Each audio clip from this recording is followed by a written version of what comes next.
वज़ीर आज़म शहबाज शरीफ से अमीर जमात इस्लामी हाफिज नईम की सरबराही में वफ्द की मुलाकात। अफगानिस्तान, ईरान, मशरिक़ वस्ता और खलीज के मौजूदा हालात पर इन कैमरा ब्रीफिंग दी गई। वफ्द को पाकिस्तान की सिफारती कोशिशों और इक़दामात पर एतमाद में लिया गया।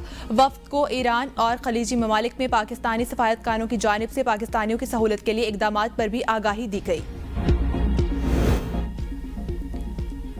इस्लामाबाद में बल्दियाती इंतखाबात में ताखीर, इलेक्शन कमीशन ने वज़ीर दाखिला को ज़ाती हैसियत पे तलब कर लिया। सेक्रेटरी दाखिला को तौहीन कमीशन का नोटिस जारी। चीफ इलेक्शन कमिश्नर सरबराही में केस की समाअत के दौरान सेक्रेटरी दाखिला पेश न हुए। चीफ इलेक्शन कमिश्नर ने कहा, अगर सेक्रेटरी नहीं आ रहे तो आइंदा समाअत पर वज़ीर दाखिला खुद आएंगे। ICT हुकाम जाकर बता दें, हमें इलेक्शन कमीशन में सुना नहीं गया।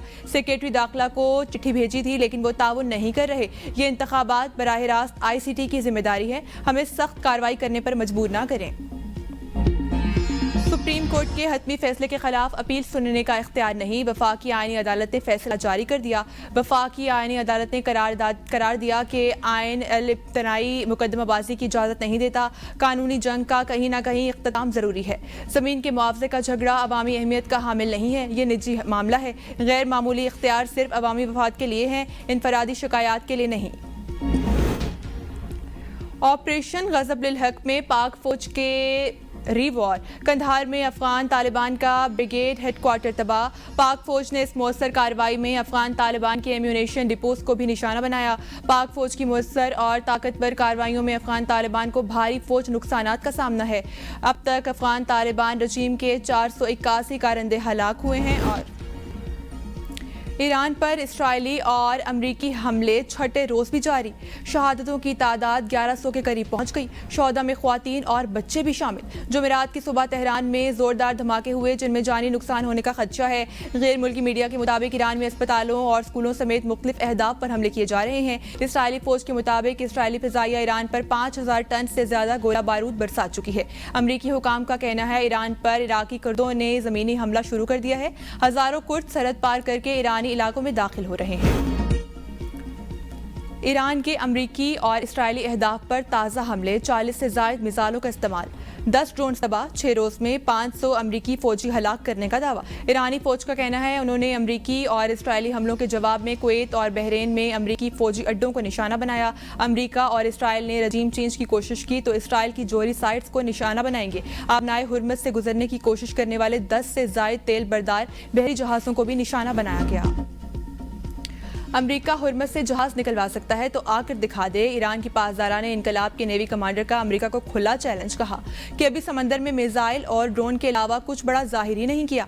ट्रंप अभी तक हुर्मुज़ खोलने के लिए जहाज ना भेज सके। ताकत का तवाज़ुन वाज़ेह है, हम अपनी ताकत का मरलावार इस्तेमाल कर रहे हैं। आबनाए हुर्मुज़ मुकम्मल बंद है। किसी जहाज ने गुजरने की कोशिश की तो उसे राख में बदल दिया जाएगा। आबनाए हुर्मुज़ से एक बूंद तेल नहीं जाने देंगे। खलीज फारस हमारा ऑपरेशनल इलाका है, अमरीका निकल जाए। दूसरी जानिब आबनाए हुर्मुज़ पर ईरान का कंट्रोल बरकरार। जहाजों की आमदोरफ्त सिर्फ 10% रह गई। तेल की कीमतों में इजाफा ना रुक सका।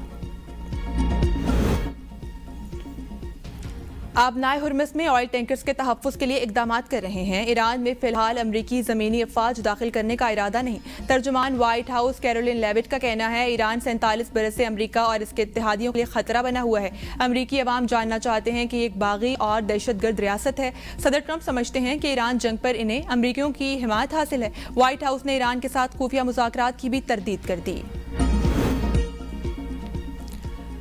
अमरीकी सेनेट में ईरान पर हमलों के लिए कांग्रेस से मंजूरी की करारदाद मुस्तरद। ट्रंप को खुली छूट मिल गई। 100 रुकनी सेनेट में करारदाद 47 के मुकाबले 52 वोटों से मुस्तरद की गई। सेनेटर्स की अक्सरियत ने ईरान के खिलाफ फौजी कार्रवाई की हिमायत कर दी। डेमोक्रेट्स और रिपब्लिकन सेनेटर्स की जानिब से पेश करारदाद में मुतालबा किया गया था कि ईरान पर फिजाई हमले रोके जाएं।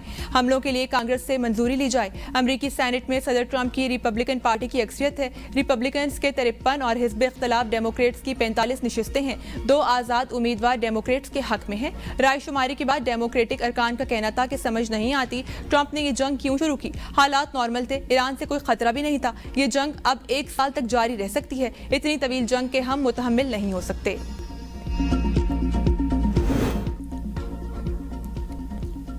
ट्रंप का पूरी कुवैत से ईरान पर हमले जारी रखने का ऐलान। कहा, ईरान की आदत का खात्मा कर रहे हैं। ईरान में जो लीडर बनना चाहता है मारा जाता है। हम ईरान के मामले में बहुत मजबूत पोजीशन में हैं।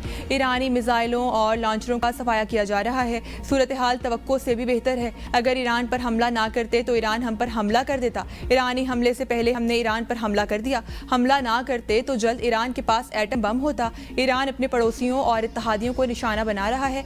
जब पागल लोगों के पास एटमी हथियार होते हैं तो बुरी चीजें होती हैं। हमने ईरान में 47 साल से जारी कत्ल आम को रोका और अमेरिकी सदर ने सदर ओबामा की ईरान से जौहरी डील पर भी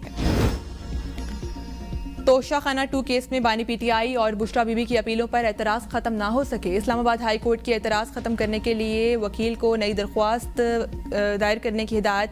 बानी पीटीआई के वकील बैरिस्टर सलमान सफदर ने दलाइल में कहा, बानी पीटीआई 74 साल के हैं और बुशरा बीबी खातून हैं। हमने सज़ा के खिलाफ अपीलें दायर की तो कोई एतराज़ नहीं लगाया गया। हमने बाद में सज़ा मुअत्तली दरख्वास्तें दायर की तो बताया गया आपकी अपीलों पर एतराज़ात थे।